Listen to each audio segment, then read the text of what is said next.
Comment planifier une succession équitable si on a plusieurs enfants? La question est complexe. Il va y avoir plusieurs questions à se poser. La première, est-ce que vous voulez être équitable envers chaque enfant?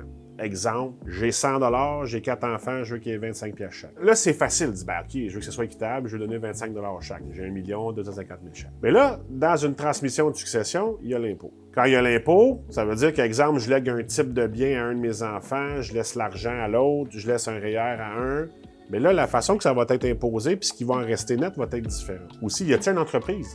J'ai 4 enfants, la compagnie vaut 20 millions. Techniquement, il faudrait qu'il y ait 5 millions chaque. Mais il y en a deux qui veulent rien savoir de la compagnie, c'est des artistes. Puis il y en a un que lui, il est compétent pour reprendre la compagnie, puis l'autre, il n'a pas la même compétence pour reprendre la compagnie. C'est sûr et certain qu'il y a des discussions à avoir avec les enfants, avec la famille, pour voir comment ça va pouvoir se passer, comment qu'eux autres le veulent. Ça, c'est à vous à le décider. C'est votre argent, c'est votre patrimoine, puis c'est vous qui le décidez.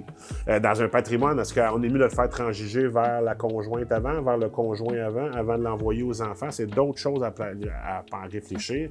Il y a souvent là des fiducies familiales qui peuvent être intéressantes à mettre en place pour pouvoir faire ce transfert-là de façon équitable à la famille. Il y a un outil hyper important dans la planification successorale, c'est l'assurance vie.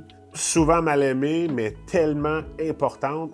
Exemple, je laisse la compagnie, on n'a pas les liquidités, mais elle vaut 2 millions à mon fils, mais là, ma fille, elle, comment j'y laisse le 2 millions? Je n'ai pas les liquidités. Bien, une assurance vie peut régler le problème. Il faut rencontrer des professionnels là-dessus. C'est hyper important. Planificateur financier, fiscaliste, il va y avoir un notaire impliqué pour faire un testament en conséquence. Puis tu sais, quand je parle souvent avec des banquiers qui règlent des successions, puis ils me disent que les plus faciles à régler, souvent, c'est ceux qui ont de l'assurance. Parce qu'il y a des liquidités, mais